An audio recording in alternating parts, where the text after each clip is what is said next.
Hello, my name is Ron Simeon. I'm currently serving as the program supervisor under the Partnership for Inclusive Development Program, to be specific, the Female and Policy Compliance Unit.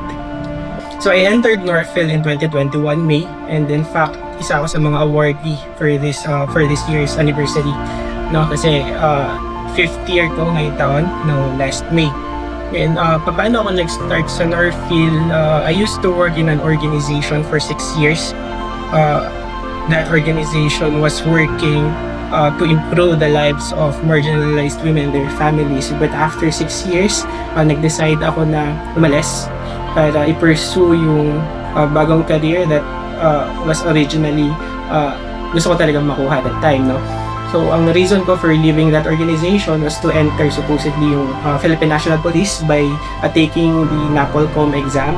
However, that time kasi since nagre-research muna ako, nakita ko na isa sa mga non-negotiables nila ay yung visible tattoo. At that time kasi, 2019 pa lang, may mga tattoo na kasi ako sa katawan. After a few months, after nung resignation ko, nag-decide naman ako na maghanap ng mga organizations na nag-work. Wala akong preference specifically kung anong nature ba yung ginagawa ng organization. But sabi ko, kung aligned yan sa skills ko, aligned yan sa gusto ko, applyan ko. And that time, fortunately, nakuha ko yung slot dito sa Northfield. So I entered Northfield in 2021 as a monitoring and evaluation officer. Gusto ko yung position dahil for 6 years, I used to work with numbers and letters. Mahilig ako sa research, mahilig ako magsulat. And pag pinag-uusapan kasi yung MND, very technical siya, no? Manumero siya, maletra siya. Kaya grinab ko yung opportunity na binigay sa akin ng Northfield. Then after 2 years, I was promoted as the program supervisor dito sa programa, no, yung Partnership for Inclusive Development Program. That time, nagkaroon ako ng hesitation kasi unang-una, para sa akin kasi ang bata ko pa para sa posisyon na yun. Considering yung mga nagdaang tao doon sa posisyon na yun. Pangalawa, yung tenure ko that time, roughly 2 years pa lang ako. Pero, itong posisyon na agad yung i-assume ko. So, nagdalawang isip ako hanggang sa, tinake ko yung opportunity kasi nandiyan naman yung mga tao sa Northfield. Andyan yung mga directors natin, andyan yung mga managers natin na naniniwala sa kakayahan ko. Medyo absurd pa nga that time kasi mas naniniwala pa sila sa kakayahan ko kaysa ako mismo naniniwala doon sa kakayahan ko. Yeah, marami ng kwento, no? Isa dito, halimbawa, yung meron tayong lugar na pinuntahan dito sa Mimaropa. At yung lugar na yun, medyo probinsya siya. Ngayon, doon sa school, merong mga estudyante na merong disability. Hindi ko naabutan yung mismong time pero base sa kwento nila, before yung mga bata na yun, nagkaklase lang sila sa ilalim ng puno.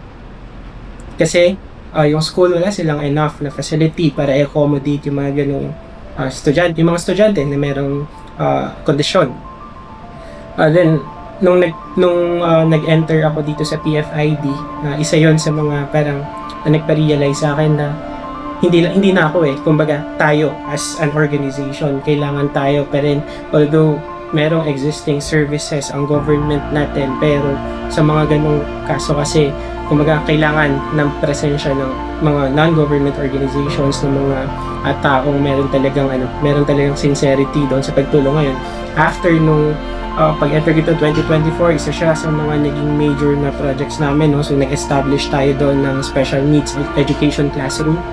So ngayon, kapag pinuntahan mo sila, yung mga bata, wala na sila sa ilalim ng puno, hindi na sila doon nagkaklase, doon na sila sa loob ng classroom na mas conducive para doon sa kondisyon nila. Yes, marami, pero siguro magbibigay lang ako ng dalawa. Una, ito lagi naman siyang tinatanong kasi sa Northfield kapag meron tayong gathering, no, laging kumaga na isama na sa kultura dito yung tatanungin ka why Northfield. Palagi yung sinasagot, una yung camaraderie.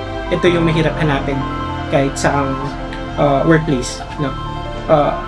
Dito sa Northfield kasi yung yung samahan nyo ng mga kasama mo sa opisina, hindi sila natatapos lang kapag 8 to 5 or 9 to 6. Kahit minsan alam mo yun, yung yung relationship ninyo bilang magkakatrabaho ay hindi siya na-establish ng ganun lang. Mas may mas malalim pang connection. Kaya minsan hindi naman sa masasabi ko na yun yung dahilan bakit hindi ako maalis, pero nakakatulong siya kung bakit nandito pa rin ako hanggang ngayon. Kasi nagpapatagal sa akin dito, like I mentioned earlier, na sa tingin ko minsan kumbaga hindi na lang sa edad ang bata ko pa pagdating sa kasanayan, kasi sobrang iba doon sa work ko for 6 years. Different ang Northfield kasi mga bata ito, mga karapatan ito ng mga tao may kapansanan, pero kaya parang isa yun sa mga nagiging dahilan ba't nag-stay ako dito, kasi considering na gano'n yung mindset ko paminsan-minsan, pero andyan nga yung mga tao sa paligid ko na naniniwala sa akin. Imagine sa program namin, magbe-visit kami sa mga partner organizations across Luzon, Visayas, Mindanao, and yung haharapin mong tao doon, yun nga, hindi na lang sa age na, pero sa years of experience. They are experts, mga veterans pagdating sa social work. So yung iba sa kanila considered as luminaries pa ng social work, pero medyo ironic kasi ang purpose ng visit namin doon ay mentoring and coaching. Pero never kong naramdaman na tinatrato kami ng bata. Kumbaga meron tayo sa sector natin, meron tayong equality pagdating doon sa knowledge exchange, so hindi nila tinitignan yung edad, ang tinitignan nila siguro ang Northfield, kasi bukod sa na-establish ng Northfield yung integrity, yung credibility, yung moral ascendancy, yung mga tao na pinapadala ng Northfield, isa yung sa nagpapalakas ng loob ko, kasi hindi naman ako ipapadala sa ganung trabaho, sa ganung lugar kung yung Northfield mismo walang tiwala sa kakayahan ko at sa kakayahan ng mga ka-team namin. Kaya isa yun sa mga pinapahalagahan ko dito, tiwala ng directors namin, tiwala ng managers. Wish ko sa lahat ng staff, sa mga directors namin, managers, board of trustees, mga partners namin, stay healthy. And sa Northfield naman, more anniversaries to come. At ayun, mas marami pa sana tayong mga programa na ma-implement sa mga susunod na taon.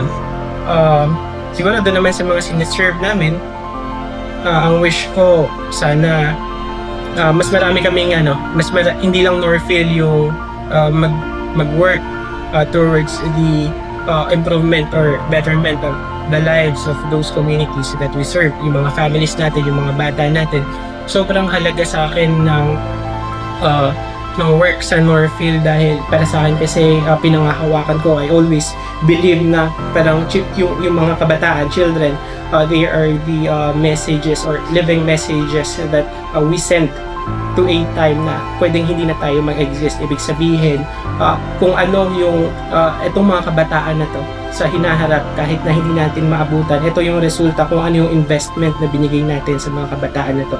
Kaya sa ngayon, importante na yung hindi lang tayo limited doon sa sa functional independence ng bata, kundi kumbaga ang ideal na progression natin yan, habang lumalaki sila, mas na-empower sila. Ngayon, paano natin sila ma-empower? Ibigay natin sa kanila ano yung mga karapatan nila, ibigay natin ano yung mga impormasyon na dapat nakukuha nila, kasi yun yung mantra ko sa buhay, knowledge is power. Pero meron akong shift ng konti, kasi yung original definition ay very plain lang, knowledge is power, pero tinitignan ko kasi yung knowledge is power as nasa paradigm ng sociologist na si Michel Foucault. Ang sabi niya doon, when we talk about power and knowledge, merong involvement dyan yung mga institutions, at isa sa mga institutions na yun na tinitignan ko ay yung Northfield as isa sa mga proponent nung kumbaga yung rights pedagogy, yung pagtuturo ng karapatan ng hindi lang ng mga kabataan kundi ng kanilang mga pamilya. Ito yung mag-empower sa kanila.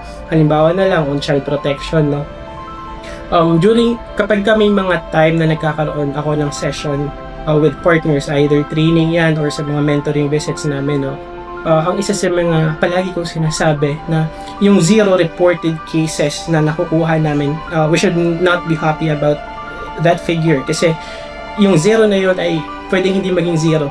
Baka indikasyon din siya na yung reporting mechanism mo is really not working well, di ba? Baka may mga magulang pa rin na natatakot mag-report ng pang-aabuso dahil dependent sila doon sa father ng family nila.